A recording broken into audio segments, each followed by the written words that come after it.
look at this one. Isn't she a beaut? Oh my goodness. Wait a minute. That's not the bike that I just got.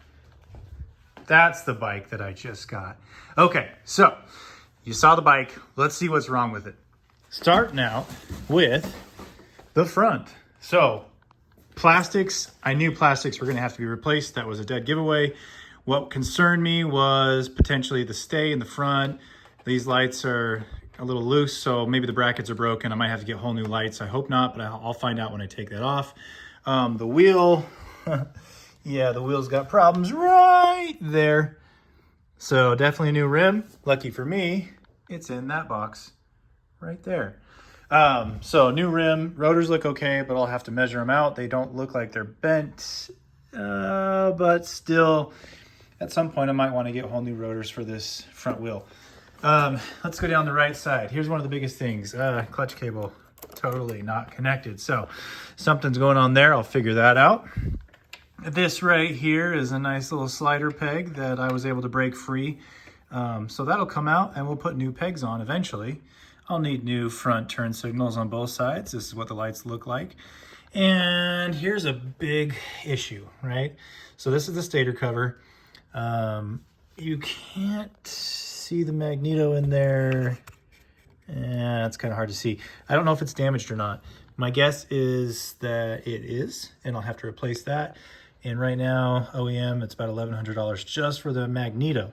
Stator cover, you can go on eBay, and I already have one for, you know, 80 bucks, 80, 90 bucks, which is pretty nice. It just doesn't have the BMW on it, but, you know, I'm okay with that. I ordered new guards already on this side and on the clutch side, or the timing cover side, excuse me.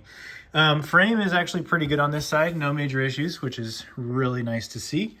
You come towards the back and oh my goodness, we've lost everything. So a whole new back is needed with a tail light.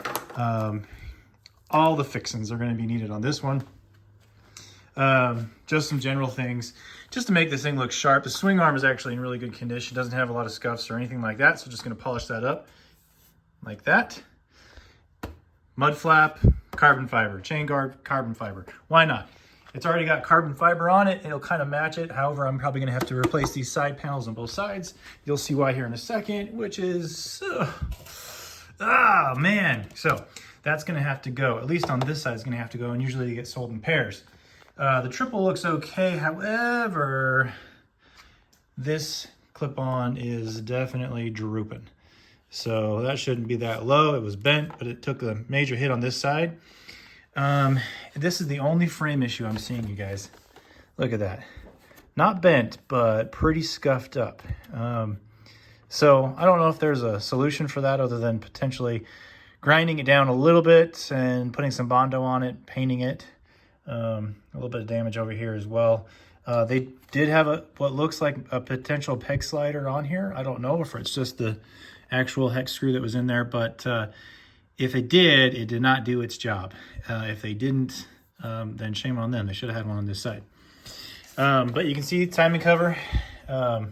Luckily, this thing did its job and saved it from a lot of damage. Clutch pack's in good condition. You know, we got our SC slip-on exhausts, and it's a little damaged too, but that's okay because we just get a new one of those. So in a nutshell, you guys, that is the bike. It is sweet, it is awesome. So stay tuned. I hope everybody likes to watch the process of this kind of just go through and, you know, we'll have a lot of fun.